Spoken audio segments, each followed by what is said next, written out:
Boa noite a todos. Estamos iniciando mais um NEP Alcione, hoje, dia 19 de abril de 2026.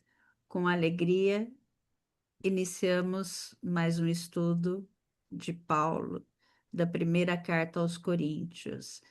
Então, com muita alegria, eu vou chamar a Fátima, nossa querida Fátima, para fazer a nossa leitura inicial. Fátima, minha querida. De Joana de Ângeles. Vamos ver o que ela tem a nos dizer nesta noite, que seja de muita alegria e de muito conhecimento. A verdadeira coragem é demonstrada pela maneira como se enfrenta a batalha da vida, no seu dia a dia. Convém não confundir a coragem com a temeridade. Aquela é calma e constante, lúcida e criativa, enquanto a outra se apresenta desesperada, agressiva e irritada. A coragem nasce na fé, que sabe que o que deseja e se empenha para consegui-lo. Enfrenta os obstáculos sem enfraquecer-se e resiste ao tempo sem perder o valor. Raciocina antes de agir, permanece iluminada pelo ideal, enquanto se mantém no campo das lutas. Demonstra a tua coragem, agindo sempre com acerto e equilíbrio. Obrigada, Fátima. Então, convido a todos a elevar o pensamento a Deus, a nos conectarmos com essa natureza divina que está em nós. Nos ligamos em pensamento e em coração, percebendo a presença de Deus, a presença de Jesus e de todos aqueles espíritos interessados em auxiliar, em estudar, em aprender, assim como nós, que temos ainda tanto a aprender. Pedimos, Jesus, nos auxilia a ter a coragem necessária para enfrentar as nossas batalhas diárias.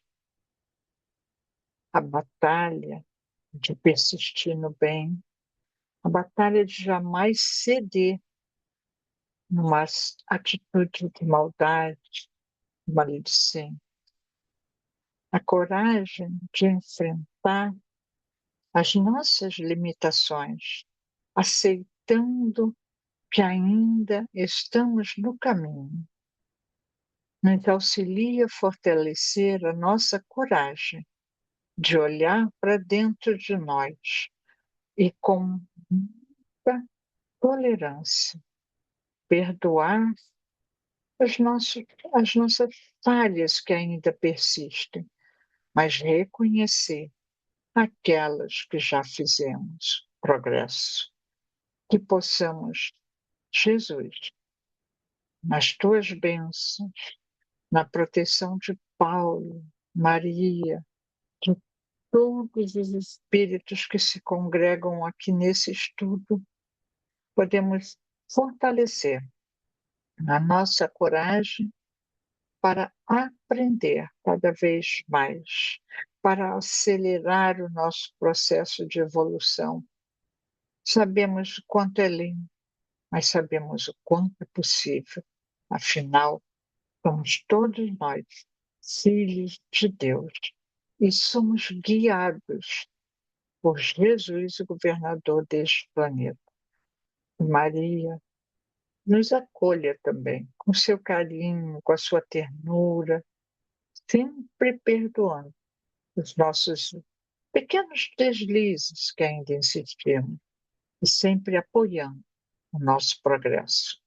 Que possamos estar de coração e mente aberta ao estudo desta noite, e que possamos olhar e seguir, colocando mais um tijolinho na nossa grande construção da paz. Que Jesus esteja conosco, agora e sempre. Que tenhamos uma boa noite de estudo. Que assim seja. Que assim seja.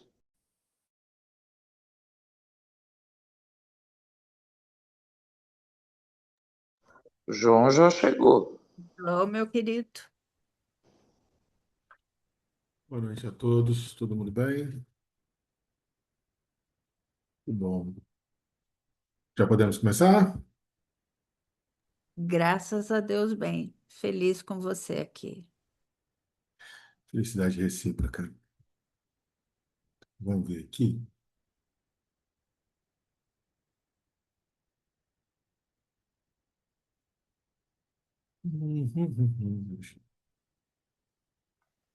Ele consegue compartilhar, Silvinho?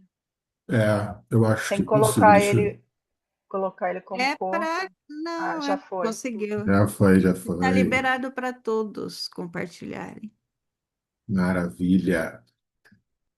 Então, gente, mais uma vez, boa noite. Vamos dar seguimento ao nosso estudo de 1 Coríntios, epístola escrita por Paulo de Tarso, nosso querido Paulo.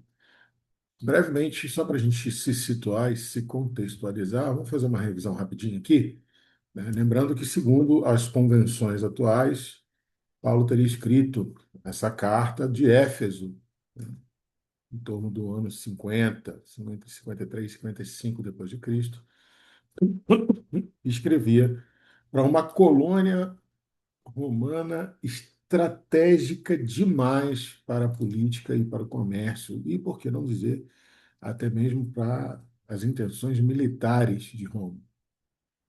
A gente lembra que em Paulo e Estevão, e a gente sempre vai citar muito Paulo e Estevão, Emmanuel se refere a Corinto como a joia da Acaia, né? Porque ela era uma joia mesmo, uma cidade colossal, linda, cosmopolita, né? Era um ponto comercial fantástico, com muita diversidade étnica, cultural, social, né? Religiosa. Até porque ela era situada entre dois portos, né? O porto de Cencreia e o porto de Lequeu, né? E ela servia mesmo como elo comercial entre o que era da Roma oriental para a Roma ocidental. Era de suma importância, né? Como a gente vem falando, politicamente completamente dominada por Roma, apesar de ter muita influência helênica, né? Muita influência grega, mas todo o sistema político, dinâmico, social, civil era dominado por Roma, né? Nesse cenário, tinha, a gente lembra, tem a história da libertinagem suposta, né? Por que suposta, João? Porque para eles era cultural, né? Da subserviência do templo de Afrodite, né? Da serviência do templo de Afrodite. Então tinha-se um comportamento libidinoso, um comportamento sexual completamente lascivo aos olhos de povos como os de Paulo, os judeus. Os judeus achavam o comportamento gentio daqueles que frequentavam o templo de Afrodite abominável. E era sob esse cenário dessa farofa cultural, dessa efervescência cultural de Corinto, que a igreja primitiva se faz, como Paulo bem diz em Paulo e Estevão, né, de almas sequiosas de respostas e de consolo e de esclarecimento que não conseguiam achar em outros lugares, em outras religiões, em outras práticas, né? E é nesse cenário que Paulo tentava manter essa coesão de uma igreja com potencial imenso, mas com vários problemas, vários desafios. E esse capítulo 7 da carta de Paulo aos Coríntios, principalmente esses 7 primeiros versículos, né? Hoje a gente vai ler o sétimo, vai estudar o sétimo versículo. Paulo responde algumas coisas extremamente direcionadas, vamos dizer assim, dos cristãos, dos prosélitos da igreja de Corinto. Eles Paulo começa a carta, a gente lembra disso, né, dizendo: sobre aquilo que vocês me perguntaram, se seria bom um homem tocar em mulher, ou em algumas traduções, inclusive as traduções mais aceitas hoje, né, sobre aquilo que vocês me perguntaram, que não é bom um homem tocar em mulher, aí ele desenvolve toda uma retórica apostólica, uma orientação pastoral de como lidar com a sexualidade dentro, fora do casamento, como fazer os acordos, né, de ascetismo ou de continência sexual, porque a igreja e Corinto, no geral, estava dividida entre dois grupos. Os ascetas, aqueles que faziam total a abolição, a abstinência de qualquer prática sexual, fundado na escola filosófica estoicista e é na escola filosófica cínica que regiam a cultura filosófica daquela época, e os libertinosos, ou aqueles que não tinham nenhum problema e muito menos pudor nas práticas sexuais, que eram os frequentadores do templo de Afrodite. Então, Paulo tenta pegar essas duas classes, esses dois grupos, vamos dizer assim, ideológicos, e fazer as pazes entre eles, dizendo assim: olha, gente, não é nem uma coisa nem outra, espera que eu vou explicar. E aí, qual é a ideia que Paulo começa a introduzir, que hoje a gente vai fechar ela no versículo 7? Né? Que se a questão não é, e a gente vai ler isso hoje, está nas anotações aqui, a questão não é fazer ou não fazer, a questão é como fazer. E principalmente qual o propósito maior de ter comportamentos. Quem lida com as ciências da psicologia humana sabe que a sexualidade começa infinitamente antes de qualquer ato carnal, copulatório, qualquer conjuração carnal. Né? A sexualidade começa, bem dizer assim, no despertar de um desejo que às vezes nem tem tanta relação direta com o que nós fomos educados a acreditar ser sexualidade. E esse é um dos principais desafios do nosso estudo de hoje, né? A gente vai tentar decifrar os fragmentos, né? Partindo das características filológicas, das características relacionadas com o grego antigo, como a gente sempre faz, pegar fragmentozinhos desse versículo e tentar entender mais ou menos o que Paulo estava querendo dizer para a gente e as motivações que Paulo tinha para falar o que falou, escrever o que escreveu e, principalmente, quais as correlações doutrinárias e evangélicas que a gente pode fazer disso. Então, hoje, a tradução mais consensual na literatura especializada é: quero, porém, que todos os homens fossem como eu mesmo, mas cada um tem de Deus o seu próprio dom, um de um modo e outro de outro modo. Ok? Essa é a tradução mais consensualmente aceita pela academia, mas a gente vai ver várias outras traduções, né? Se alguém tiver alguma tradução em mão e quiser falar, a gente pode abrir o microfone e falar. Mas durante a análise aqui dos fragmentos, a gente vai ver que a ideia vai sair direitinho. Alguém tem alguma tradução que queira trazer para a gente hoje? Não? Alguma outra tradução? Sim, não, talvez. Então eu vou seguir, hein? Então vamos lá. Paulo começa dizendo assim: mas eu quero, eu desejo, a minha vontade é telo de, no grego originário. Quais relações a gente pode já começar a fazer nesse primeiro fragmento com as ideias anteriores? Como eu falei, tudo começa nesse capítulo com Paulo tentando responder uma questão levantada, uma questão específica levantada pela igreja de Corinto, por essa divisão da igreja, lembre bem, não é uma pergunta, não é uma questão de consenso, é uma questão ideológica entre dois grupos rivais ideologicamente. O grupo que dizia que a abstinência carnal, a abstinência sexual, tem que chegar às raias da loucura, da privação total, e outro que dizia que não. Já que essa carne daqui vai perecer mesmo, que vive é o espírito, Deixa eu satisfazer a carne, tadinha, enquanto ela está viva, né? Não dá para satisfazer a carne depois que ela morre. Deixa eu quietinho que ela não vai apodrecer, não, não é o espírito que sobrevive. Então, qual o problema? Dá um pouquinho de alegria para a carne, a gente sofre tanto aqui. Enquanto que os ascetas dizem assim, não, se você fizer isso, você vai envenenar o seu espírito. E uma vez envenenado, o seu espírito morre dentro do corpo e não tem mais jeito, não tem mais volta. Observem que nesse resumo quase tosco que eu acabei de fazer das ideologias, você já percebe, ambas têm sua parte de verdade e sua parte de engano. E é justamente tentando equalizar as partes, né, de não engano. Tá falhando a transmissão, gente? Não, tá bom. Tá bom? Beleza, tranquilo. Que apareceu uma mensagenzinha aqui para mim que a minha internet está fraca. Mas justamente na tentativa de equalizar essas ideias é que Paulo começa falando disso. Só para a gente lembrar, qual era a questão central que ambos partilhavam e vinha em forma de pergunta? Vocês vão ver em algumas traduções esse fragmento aqui, ó, o argumento central que Paulo fala em forma de pergunta, né? Algumas traduções você vai ler assim, né? No concernente, no que concerne, no que se refere à questão enviada para vocês, dois pontos.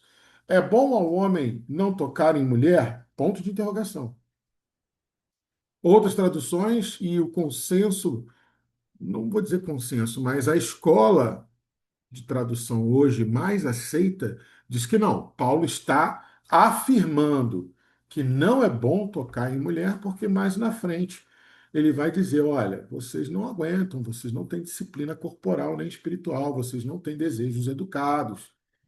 Então, hoje a escola dominante é de que diz que Paulo afirma que não é bom ao homem tocar em mulher. Bom, qual das duas está certa? Aquela que interpreta Paulo trazendo a pergunta ou Paulo trazendo uma afirmativa? E tem uma escola que é a meio termo que fala que não, ele fala uma afirmativa que não é dele, ele está só repetindo, desculpa, a afirmativa de quem mandou a carta. Seja como for, daqui a pouco a gente vai dar uma analisada, segundo Emmanuel, quem era esse Paulo na visão de Emmanuel, aí vocês vão tirar suas próprias conclusões. A questão é o seguinte, que já desde o primeiro versículo, e entre o segundo e o sexto versículo, ele vai começando a orientar e vai regulando um, um vislumbre de sugestão de comportamento e conduta sexual que simplesmente afasta o cristão da porneia, que é o principal problema. Qual era o principal problema, né, segundo a visão cristológica de Corinto? A dedicação à porneia. Era mais tendencioso para o cara que frequentava o templo de Atenas? Era, porque ele tinha, né, uma. Ele flertava, mesmo que ele fizesse, né, com toda a intenção religiosa, ritualística do mundo, ele flertava com a porneia. E o que era a porneia? É a falta do compromisso que a gente assume quando nós temos relação sexual com alguém. E isso não é da minha cabeça. O que eu acabei de falar para você está descrito e é uma síntese muito válida do livro Vida e Sexo de Emmanuel. Emmanuel, mais de uma vez, repete isso nos capítulos. Ele fala assim: a questão é, em outras palavras óbvias, né, gente? Eu estou dando uma interpretação direta, livre do que eu entendi. A questão é o seguinte: você teve relação sexual, você automaticamente está indefinidamente. Vou repetir. Teve uma relação sexual, você está ligado indefinidamente com aquele outro espírito. Por quê? Porque o amor não tem volta. Não há possibilidade de se desfazer o amor. E concordem comigo, por mais animalizado que seja o desejo de uma relação sexual, para nós que somos primatas superiores, com telencéfalo desenvolvido, polegar opositores e entropia consciencial, ou seja, para nós que já somos princípios inteligentes, recém-saídos da animalidade, mas já se distanciando da animalidade, não há como você ter uma relação que é tão preciosa, biologicamente falando, inclusive, tanto é que ela oferta para a gente a maior descarga neuroquímica e elétrica que se conhece. Nós demos o nome de orgasmo. Não é possível uma relação, um tamanho poder de conexão biológica não ser, em matéria de reflexo, especial espiritualmente. Não há nada que seja materialmente tão intenso que não seja ainda mais intenso no espírito. E Emmanuel, em Vida e Sexo, deixa isso claro para a gente. A questão é, uma vez que você se conectou pela carne, vocês estão ligados pelo espírito. Por quê? Porque o amor não se desfaz, o amor não regride, o amor não volta atrás. É dali para frente. O amor vai sendo acumulado. Muitas das vezes, e principalmente para nós que reencarnamos em corpos masculinos, e aí eu vou fazer uma meia-culpa, para nós, principalmente pela cultura onde nós, espíritos que reencarnamos homens, somos regidos, existe toda uma incitação a não aprofundarmos-nos afetivamente, esperarmos a hora certa, escolhermos para nos aprofundar uma parceira que seja, principalmente na cultura brasileira, totalmente satisfatória para tudo e todos que te cercam no seu âmbito social. Mas Emmanuel vem desfazer isso, cara. Conectou carnalmente, irmão. Está conectado espiritualmente. Para sempre, para sempre. E aí Emmanuel diz: respeite essa conexão.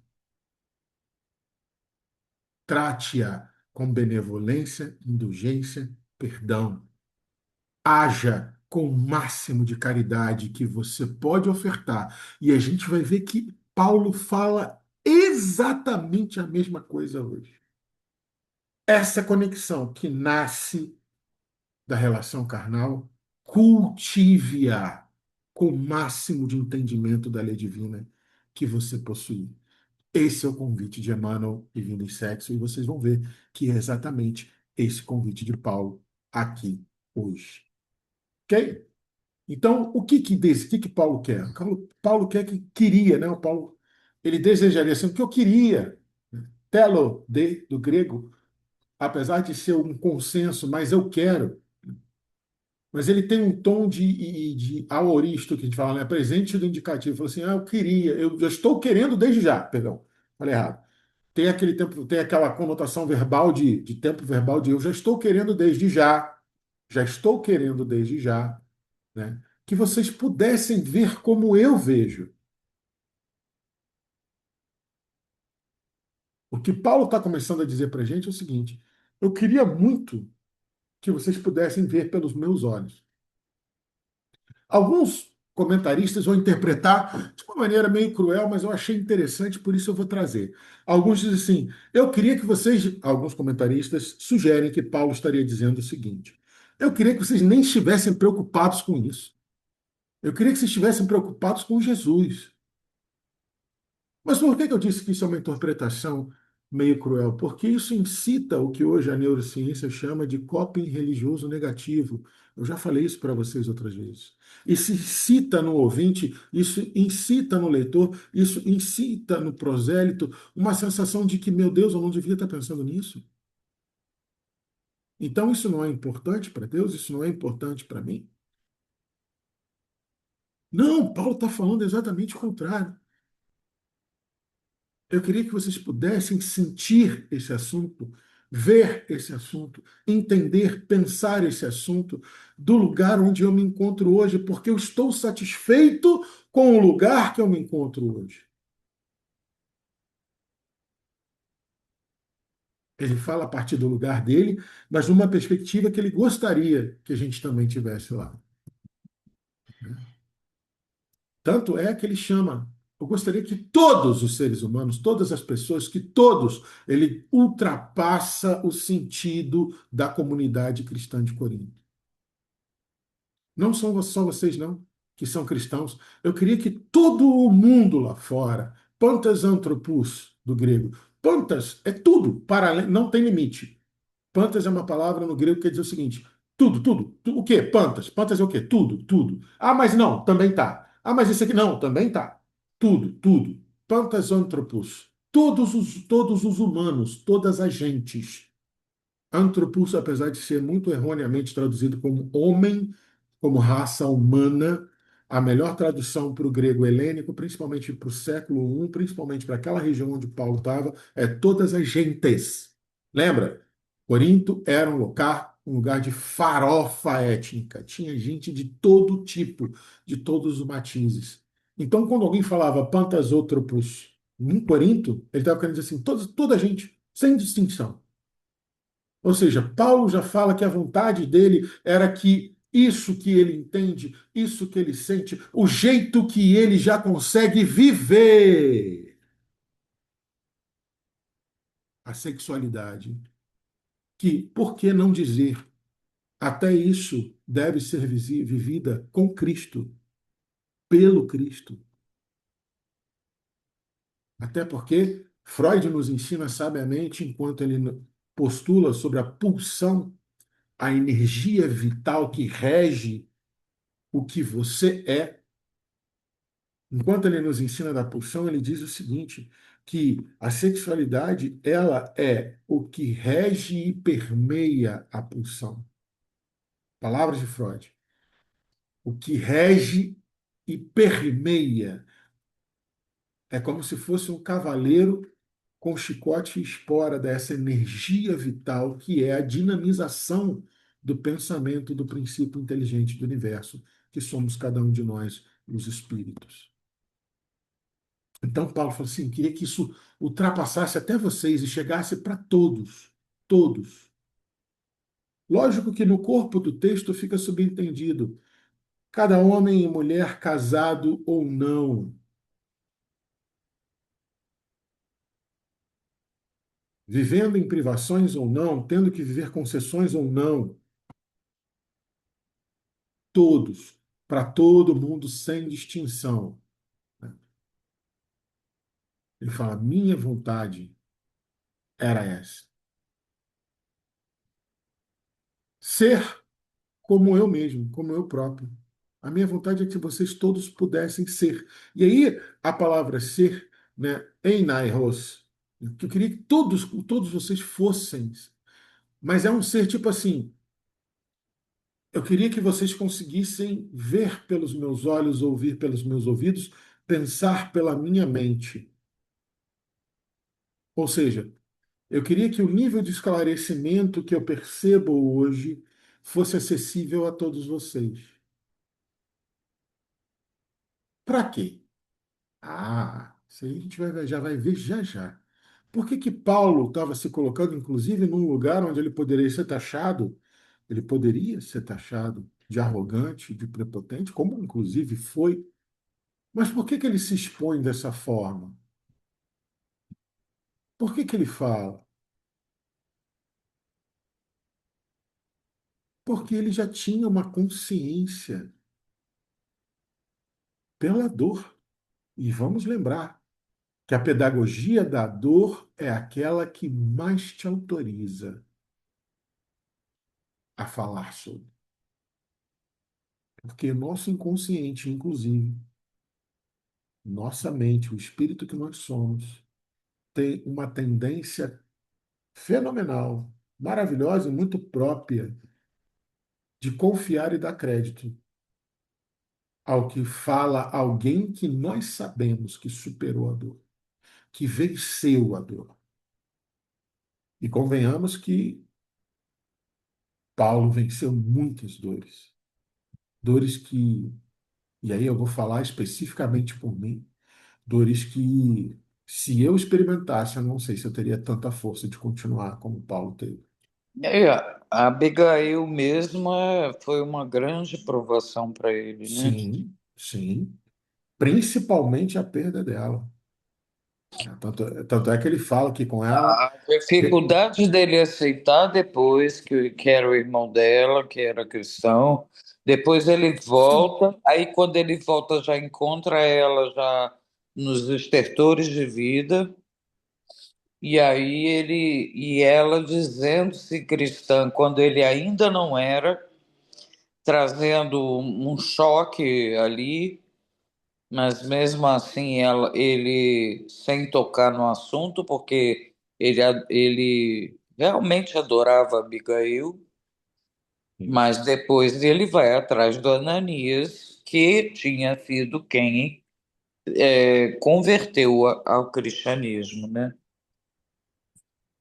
Sim, Aí Solange. tem uma série de etapas aí que ele tem que ultrapassar até que ele chegue na estrada de Damasco e a coisa aí começa a modificar, né? Exatamente. Tanto que, olha lá, você vai ler, eu até tiquei aqui, ó. Com Abicail ele queria o do tabernáculo das bênçãos eternas da família, diz Emmanuel. Tamanha era a intenção de felicidade que Saulo nutria por Abigail. O tabernáculo das bênçãos eternas da família. E isso, no conceito judeu, uma frase dessa, ela é extremamente expressiva, ela tem uma força diferente, né? E a gente sabe que Emmanuel, ele não narra nada à toa, não existe uma palavra de Emmanuel que não seja muito bem posta, né? Mas quem é esse Saulo? Quem é esse Paulo? Como eu falei para vocês, né, eu queria que todo mundo olhasse como eu olhar, pensasse como eu penso, falasse, ouvisse como eu falo e ouço, sentisse como eu sinto. Quem é esse Paulo? Qual é esse convite que Paulo está fazendo para gente? Quando ele fala, eu queria tanto que fosse todo mundo assim como eu estou hoje. Vamos olhar pelo olhar do Emmanuel. Eu, pelo menos, e se vocês conhecerem, por favor, me indiquem. Eu não conheço ninguém que consiga ler Paulo com tamanha paixão e lucidez de que, mano, eu ainda não fui apresentado a nenhum outro narrador que me falasse de Paulo com tamanha força que me transportasse para dentro do conceito Paulo de Tarso. Só Emmanuel. Então eu vou trazer ele. E vou trazer só Paulo Estevão, que é a obra clássica dele, né, que fala sobre Paulo. Emmanuel deixa muito claro em Paulo Estevão que para ele, Emmanuel, Paulo de Tarso é o símbolo máximo, vou ticar aqui, ó, o símbolo máximo da transformação humana pelo amor a Jesus. Não é só o símbolo máximo de transformação. Nossa história é repleta de pessoas que se superaram pela lei divina, óbvio, porque não tem outra forma de se superar. Mas Emmanuel frisa, Paulo superou-se, símbolo máximo da transformação humana, pelo amor de Jesus, ou seja, consciencialmente por, através de Jesus. Emmanuel também diz que Paulo é um realizador de trabalhos diários para a luz, que ele soube transpor o abismo entre a natureza imperfeita e a grandeza do Mestre através de décadas de luta redentora. Paulo abdicou de todos os aspectos materiais que não fossem essencialmente necessários para viver o Evangelho. O que não fosse materialmente indispensável, Paulo abriu mão, inclusive do tabernáculo das bênçãos eternas da família.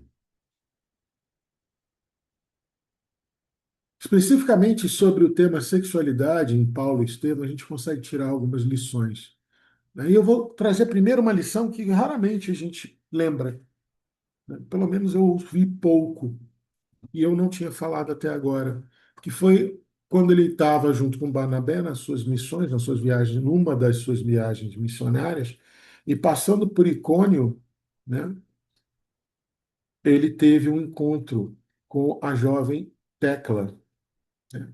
Vocês lembram disso? Deixa eu ver, está por aqui embaixo. Deixa eu achar. Eu vou começar por ela, ó. Aqui, ó. A diferença entre o amor e a paixão. Estava ele, Barnabé e Icônio, e essa jovem de nome Tecla começou a ouvir as pregações de Paulo e se apaixonou profundamente por ele. E ela era noiva de Társides ou Tamires, eu não lembro o nome, acho que é Társides. E isso deu um quiprocó danado. Foi quando Paulo toma as 30 mais 9 chibatadas, né, em Icônio.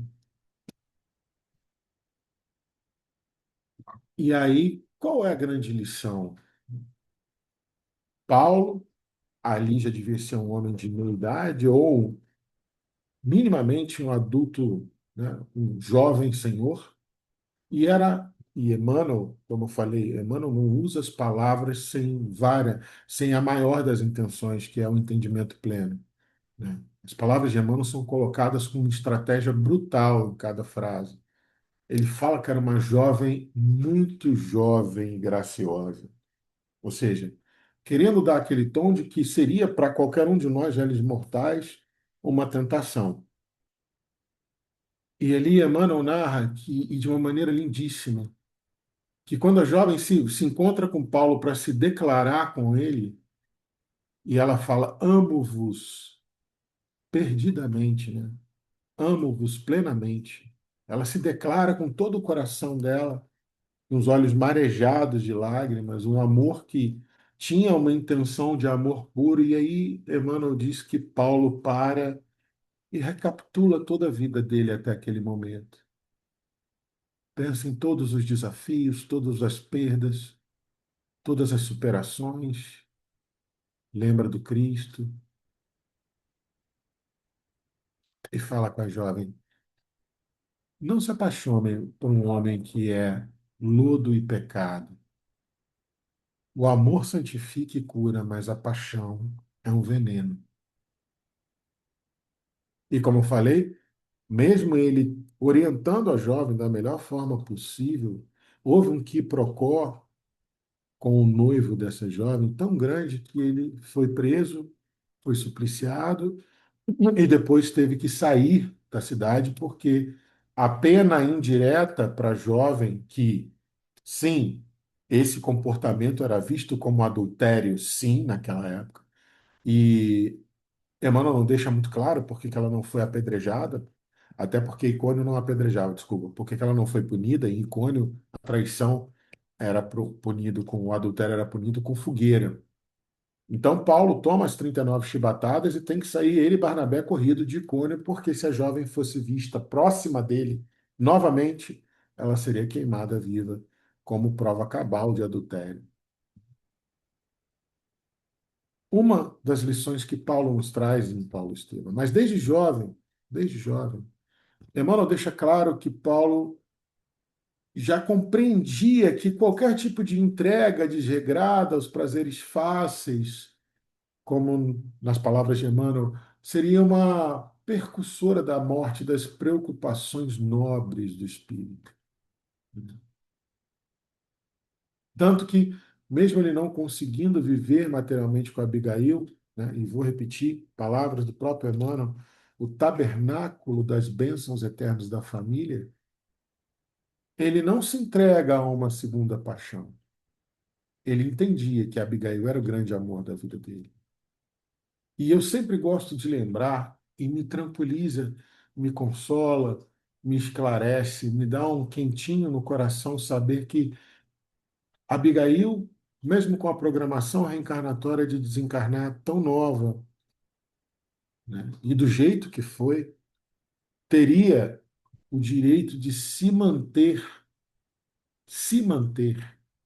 enlaçada afetivamente numa cooperação fenomenal com a transformação de Saulo em Paulo. Tanto que Emmanuel usa a seguinte alegoria, né? e eu não vou citar ipsilíteres porque isso é uma ideia do texto, né? Com Abigail, Saulo, na sua transformação para Paulo de Tarso, aprende que, abre aspas, Deus multiplica os sonhos generosos. Quando ele tira da gente a chance do tabernáculo das bênçãos eternas da família, como foi o caso de Paulo e Abigail, Abigail ensina Paulo, mas aí ele multiplica os sonhos generosos através da ampliação de uma família espiritual. Obviamente, para aqueles que decidem se debruçar legitimamente no trabalho com o Evangelho, que é o caso de Paulo. Por que que Paulo viveu esse sonho generoso multiplicado de uma família espiritual sem tamanho e sem limites que Abicail promete para ele através de Deus? Porque ele se dedicou integralmente a isso. Em Corinto, instruiu todos os cristãos a evitar a luxúria, dizendo que evitar a luxúria era uma condição imprescindível para você manter a boa saúde do espírito, né? Ele demonstrou pelo verbo e as ações dele, como eu acabei de contar, a diferença entre o amor e a paixão para a jovem Tecla e Icônio. E mesmo assim, Emmanuel deixa claro, principalmente em relação a Corinto, que é onde ele faz essa observação, em relação à igreja de Corinto. Mesmo assim, Paulo olhava, mesmo como um judeu, um, um orgulho da raça, como Emmanuel se refere a ele, ainda Saulo, mas mesmo sendo esse orgulho da raça dos preceitos monoteísticos da lei de Moisés, abrilhantada, né, banhada do ouro do evangelho, que Paulo carregava em si isso, mesmo tendo tudo para ser extremamente rigoroso e condenatório pela lei de Moisés com relação aos transvios, né, aos vícios sexuais, através desse banho de ouro, né, desse aquilatamento da lei mosaica, que ele já sabia de cor e salteado pelo Evangelho do Mestre Jesus, ele conseguia ver que até mesmo no pântano dos vícios sexuais poderia haver, brotar os mais belos lírios, e desses lírios se transformarem em almas purificadas. Por quê? Porque Paulo já estava começando a entender, ou até entendendo já consideravelmente, que até o mais hediondo ato que você possa escolher pela sua vontade e pelo seu desejo mais mal educado, ou até mesmo não educado, até a dor da pedagogia que você vai aprender com as suas piores escolhas, até elas, um dia você vai cansar de sentir dor. E nesse dia você vai pedir ajuda. E nesse dia Jesus vai estar te esperando de braços abertos.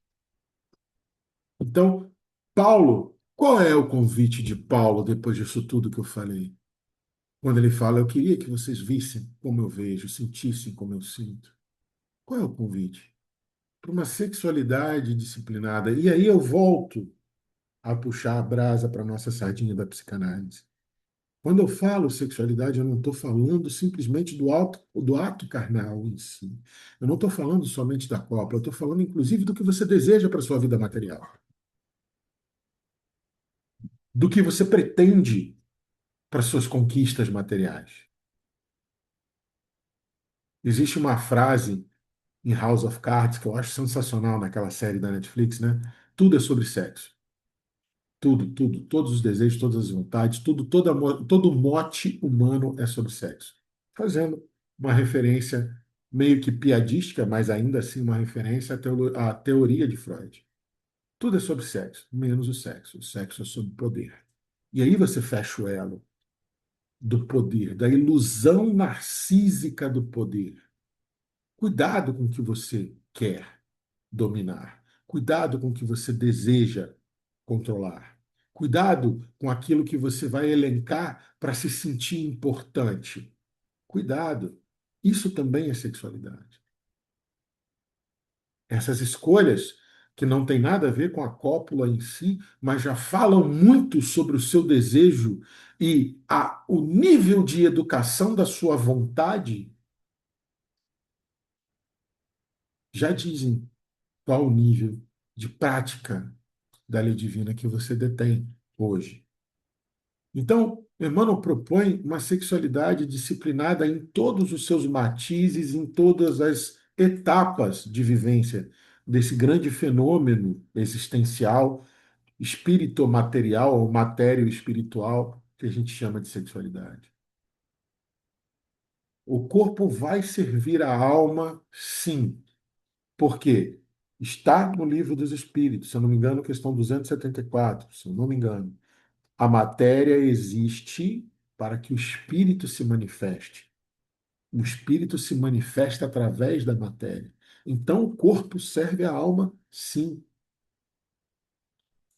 Mas nessa relação de serviência, o afeto, que é o intermediário de ambos, ele deve ser direcionado através da vontade, e a vontade, por assim dizer, educada a entender qual é a missão do espírito reencarnado.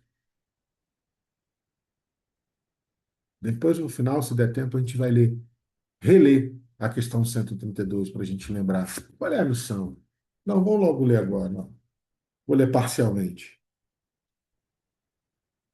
Ah, visa outro fim, a encarnação, que é imposta por Deus, para além de espiar e ser provado sobre o que você já aprendeu ou não das dores que você sentiu na sua expiação. Outro fim tem: pôr o espírito em condições de suportar a parte que lhe toca na obra da criação. Estamos nós aqui para entender e praticar a lei divina cada vez mais e cada vez melhor. E é assim que se coopera com a obra geral da criação. E a sexualidade é uma das inúmeras ferramentas que a gente pode usar para poder cumprir a parte que nos cabe na obra geral da criação.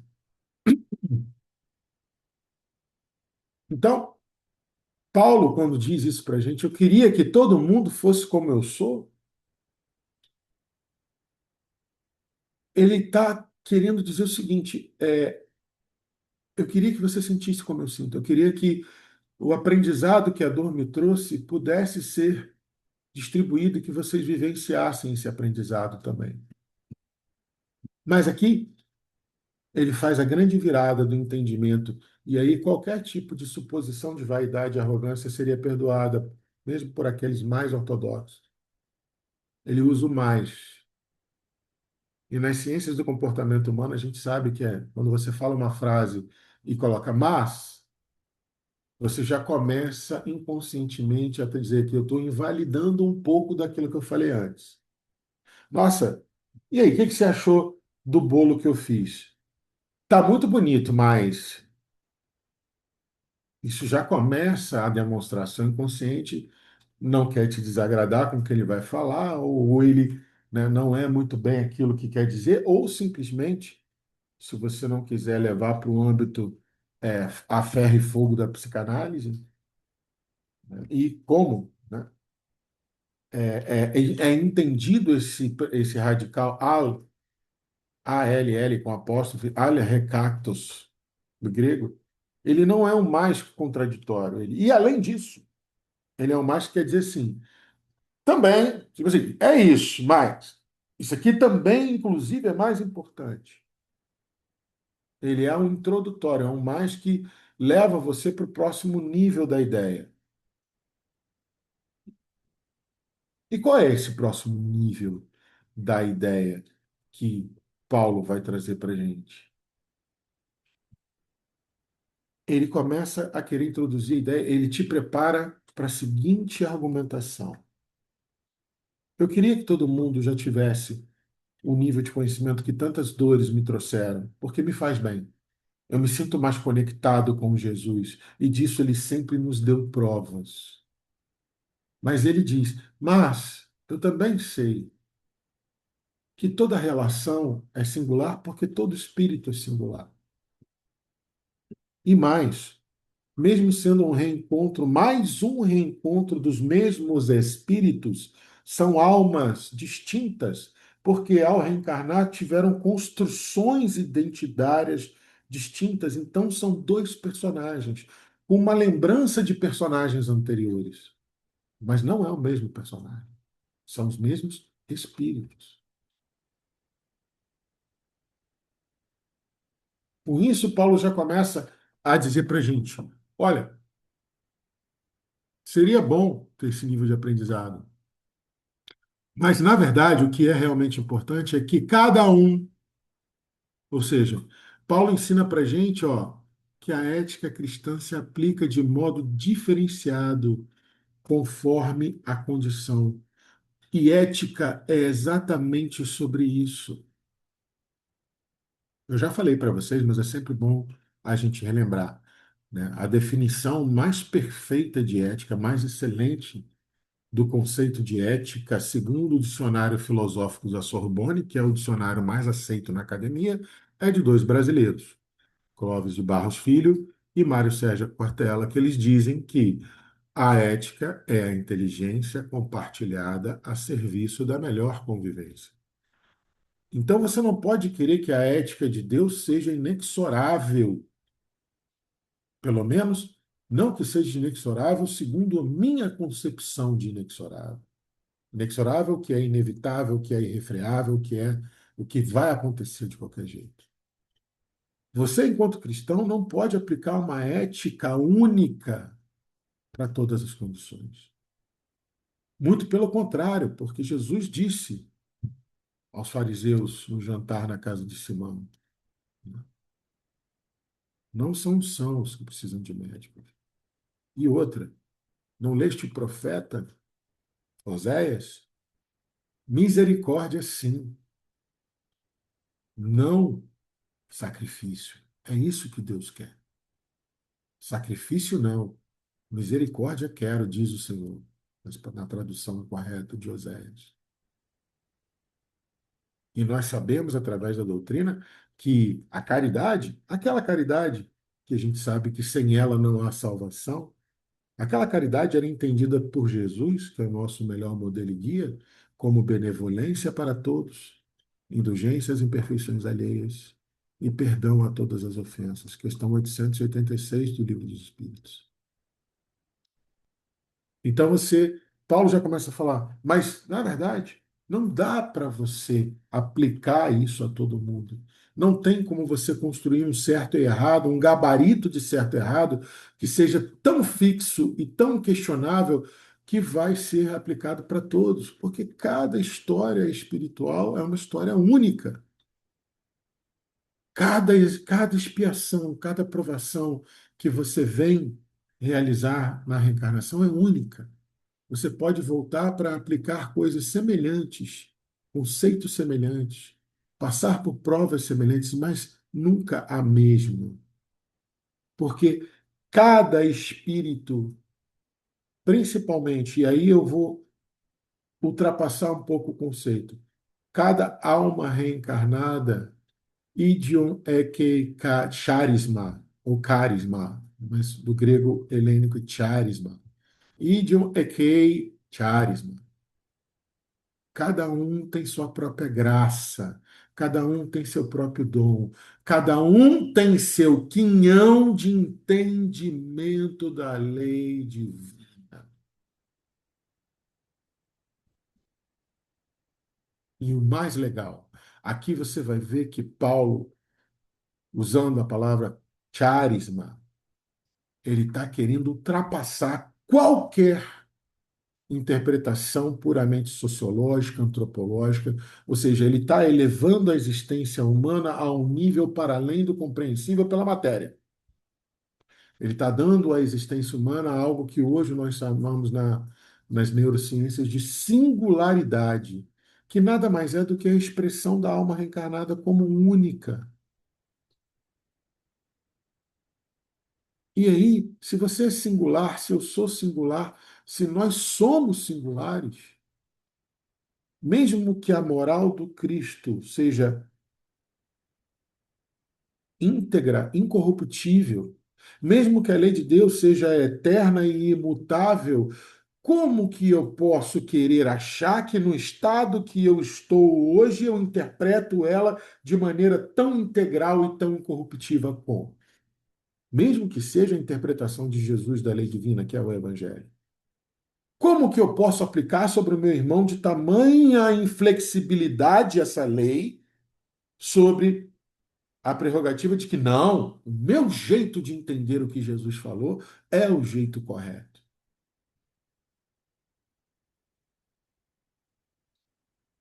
Não dá para você hierarquizar. Não dá para você hierarquizar, não. Não dá para você infringir inflexibilidade de lei. Estamos todos aprendendo. Uma vez eu quase apanhei num centro espírita, óbvio, né? Obviamente, não apanhei literalmente, mas eu via o olhar das pessoas quando eu falei, graças a Deus somos todos pedras de tropeço um dos outros. Porque é o que nós somos também. A minha imperfeição, ela te ajuda a aprimorar naquilo que você ainda não consegue entender da sua imperfeição, porque a imperfeição é a matéria-prima do aperfeiçoamento. Enquanto eu nego a minha imperfeição, ou seja, enquanto eu negar que eu sou imperfeito e transformar isso na matéria-prima do meu aperfeiçoamento, enquanto eu não fizer isso, eu tenho que contar com a imperfeição do outro, para que eu exerça benevolência para com todos, indulgência às imperfeições alheias e perdão a todas as ofensas. Por isso que charisma, vocês vão ver interpretado ou traduzido como graça, como dom, como benevolência, como favor divino, porque até mesmo para a época, aí até mesmo para aquela região de Paulo, ela tinha vários sentidos. Mas se você for lá na introdução de O Evangelho segundo o Espiritismo, lá no item 4, quando fala do resumo da doutrina de Sócrates e Platão, no item 12, você vai ler o seguinte: a graça é. Opa, calma aí. A charisma é a força que Deus concede a todo homem de boa vontade para se livrar do mal e fazer o bem. Me deem licença de interpretar isso da seguinte forma: a graça é a força que você carrega de Deus dentro de você para entender a lei dele cada vez mais e cada vez melhor. Por quê? Para livrar do mal e fazer o bem, 614 do Livro dos Espíritos. O que é a lei divina ou a lei natural? É a única garantidora da felicidade do homem. Indica o que deve e o que não deve fazer. Ou seja, livrar do mal e fazer o bem. Ele só é infeliz quando dela se afasta. 619. Quem vai entender essa lei divina cada vez mais e cada vez melhor? O homem de bem e aquele que decide estudar. Ou seja, carrega a força de Deus dentro de si para falar assim: eu vou entender essa lei e vou entender agora. Eu vou fazer de tudo para entender ela cada vez mais e cada vez melhor. Então, como eu tinha dito antes, graça é entender a lei divina cada vez mais e cada vez melhor. Charisma, dom, graça, favor divino. O convite de Paulo é: eu queria que vocês vissem como eu vejo, mas como cada um tem o seu nível de entendimento da lei divina, como cada um atinge com seus esforços um entendimento maior e melhor, mais ou menos, da lei divina, eu entendo que, né, eu, assim, por que que esse charisma, eu estou falando que é a lei divina, eu estou autorizado a acreditar que é a lei divina? Porque fala, ó, está no texto. Idiom eke charisma et teu. Charisma et teu. Carisma, dom de Deus, dado por Deus, vindo de Deus, através de Deus. Por isso que ele fala, lá no versículo 6. Eu estou dizendo essas coisas para vocês, diz Paulo para a gente, não como mandamento, não, gente, é uma concessão. E a gente estudou que essa palavra grega para concessão, traduzida como concessão, ela também pode ser entendida como. Eu estou dizendo isso para vocês para lembrar do que é verdade. Estou dizendo isso para vocês na boa, para vocês refletirem. Como cada um tem o seu nível de entendimento da lei divina, eu não posso querer que todo mundo olhe com o meu olho. E, logicamente, a partir disso, eu não posso querer aplicar a minha ética de maneira integral a você. Eu preciso ver com você O quanto que você dá conta de se adequar à minha ética? A inteligência compartilhada a serviço da melhor convivência. Lei de sociedade. Isso é ética. No fundo, o convite de Paulo se transforma nisso, numa grande chamada a cada um vir com o seu charisma, cada um vir com o seu dom, cada um vir com a sua parcela de entendimento da lei divina, sentarmos e falarmos: e aí, como nós vamos conviver bem? E isso vai para muito além de sexualidade.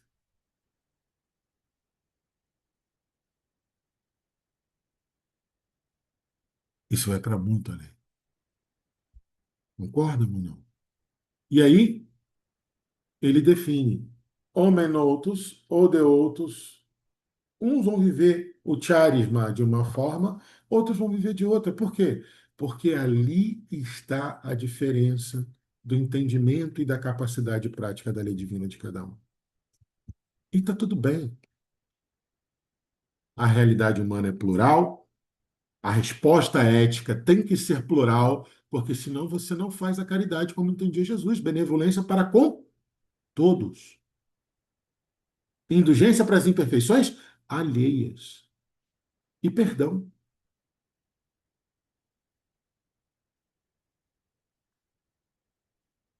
Então, quando Paulo fala, eu queria que todo mundo visse e sentisse como eu vejo e sinto por conta da carga de aprendizado que me deixa tão próximo de Jesus pela dor que eu tive.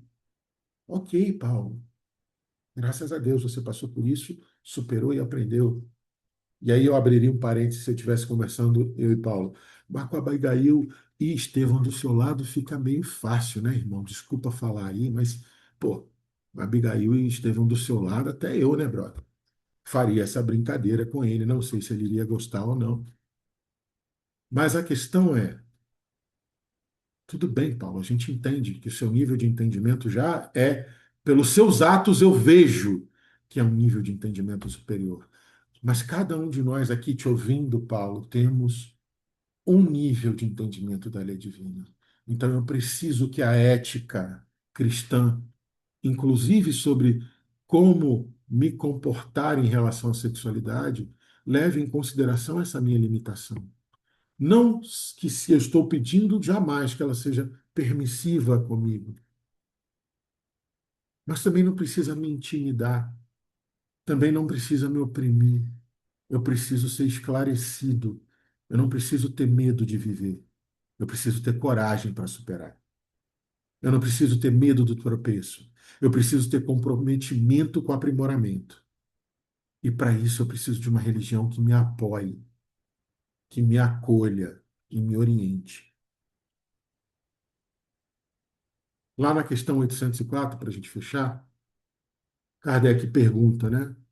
Por que Deus não deu as mesmas aptidões? Vou ler aqui na íntegra para vocês. Por que não outorgou Deus as mesmas aptidões a todos os homens? Bom, se o negócio é chegar à perfeição, né, e eu fico imaginando a inquietação de Kardec. Né? Por que Deus impõe a encarnação ao homem? Para fazer chegar à perfeição. Pô, mas se o negócio é chegar à perfeição, por que Deus já não deu uma acelerada nisso aí, cara? E o Espírito da Verdade fala, não, na verdade, Deus criou todos os espíritos iguais, todos simples e ignorantes, mas todos com a mesma aptidão para aprendizado. Mas como cada um de nós vive há mais ou menos tempo que o outro, cada um de nós tem maior ou menor soma de aquisições espirituais e de entendimento da lei divina.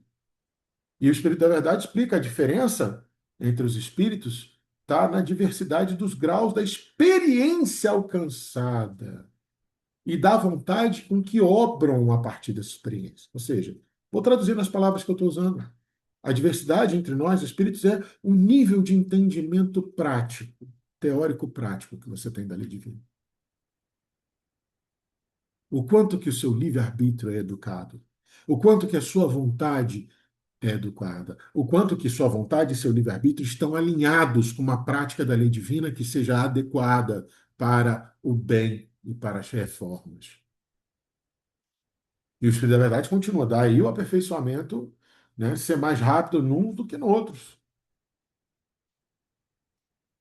E ele ainda acrescenta: é necessário essa variedade das aptidões das pessoas, a fim de que cada um possa concorrer com a execução dos desígnios da providência, no limite do desenvolvimento de suas forças físicas e intelectuais. Não está lá na 182? Além de espiar, além de ser provado, você tem que arcar com a parte que te cabe da obra geral.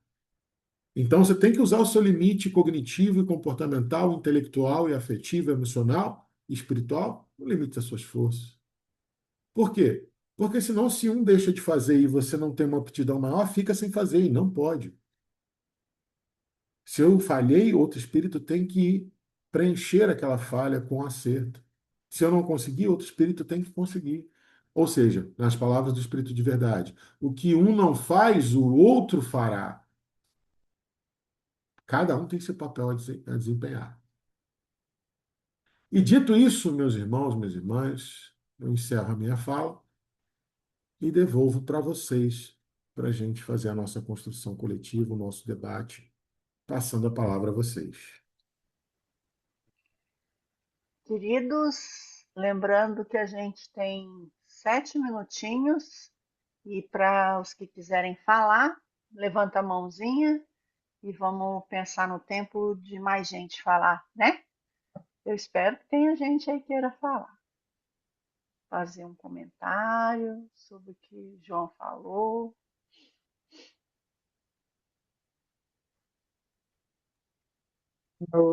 Eu estava prestando atenção, né? Quanta gente ainda tem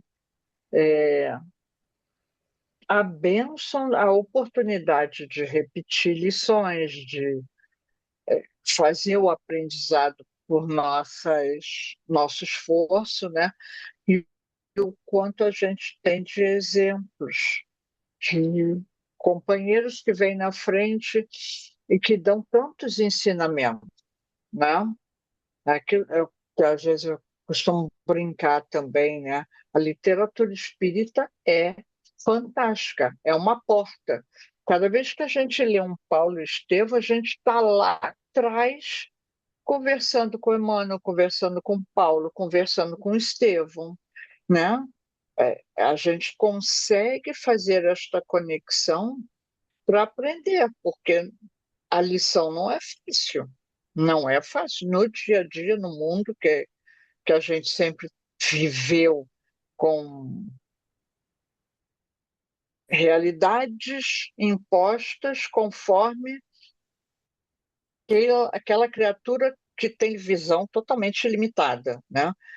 A gente não consegue ter uma verdade verdadeira, a verdade de Deus. A gente, pelos nossos orgulho, vaidade, aquele carrilhão de coisas, a gente vai criando realidades e as pessoas entranham esses conceitos errôneos e seguem. Não questiona, não pensa, não tem, às vezes, nem direito a questionar, né? Diga-se de passagem, na história da humanidade, quantas vezes nós não tivemos o menor direito de questionar nada, né? Era tocar. E ainda hoje ainda tem muita coisa assim. Então, é uma bênção quando a gente tem histórias, espíritos que nos ajudam, repete, fala de novo, e nós, entre nós, vamos buscando, né, ter esse olhar para a nossa vida. Aquilo me toca? Aquilo não me toca? Qual é a parte que eu estou, né, que está me tocando geralmente é o que eu preciso aprender, né? Mas é bem importante isso que Paulo fala de uma visão que a gente, eu acho que até hoje, 2000 anos atrás, depois, né? A gente ainda fica sem entender muito bem aquilo e passando o tempo, né? Bom, quem gostaria de contribuir com alguma coisa? Tem uma coisa também que é interessante, porque e se a Abigail estivesse com ele? Não é não? Então, assim, na verdade, eu não acho que ele fale especificamente de castidade, eu acho que ele fala de encontro, ele fala de lealdade consigo, ele fala daquilo que ele pode ofertar nesse ensinamento e nesse testemunho para o outro. Ele fala de um olhar, eu acho. Ele fala daquilo que para ele foi crescendo e tomando corpo de tal ordem que ele compartilha isso. Em nenhum momento ele deixou, e eu tenho, né, o grande amor ao lado dele, ele viveria esse amor. E viveria plenamente, essa que é a questão. Ele viveria naquilo que ele já estava disposto, no aprendizado e naquele sentimento profundo. Né? Emmanuel, quando Liva vai para o circo e ele, poxa vida, é um grande sofrimento para ele. Um grande, depois de 25 anos colocando ela lá, distante, privando ela de tudo, quando ele cai em si. Então, assim, eu acho que são almas ali que já encontraram e transcenderam do que se. Acho que a grande questão é essa: sublimar e viver tanto o que é possível na troca afetiva e profunda com outro ser, quanto ali naquele momento, ele sentindo tudo isso, ele não se corrompeu. Então, tudo fala de não se corromper. Então, ele vai lá, prefere as chibatadas, obviamente, do que uma pena tão terrível com uma pessoa que ele no coração dele, sabe, falando de especificamente, né, que ele não daria conta de ser inteiro. Aí a gente fala de Coerência, íntegro, a integridade, né, Anne? coerência, né? É Coerência. integridade. Uhum. Isso, a integridade, ser íntegro, integral para aquela outra pessoa. Aninha, falar? Quem gostaria de contribuir mais um pouquinho? Não tem 2 minutinhos. E alguém já vai pensando quem vai fazer a prece. Então, Gostaria eu ia se pedir para a nós fazemos Beth. algo. Beth, você pode fazer a prece daqui a 2 minutinhos para a gente? A Sim, Anne vai sim, falar? posso. Obrigada. Anne, Posso falar? Alguém quer falar? 2 minutinhos você tem só para falar. Não, É que tá estava com lembrando fundo. também do Tá com André fundo. Luiz. Tem um barulho. Tem um barulho aí no Peraí. seu. Tá no fundo aí. Ah, peraí, deixa eu sair daqui onde eu tô. É por causa do jogo do Flamengo. É triste.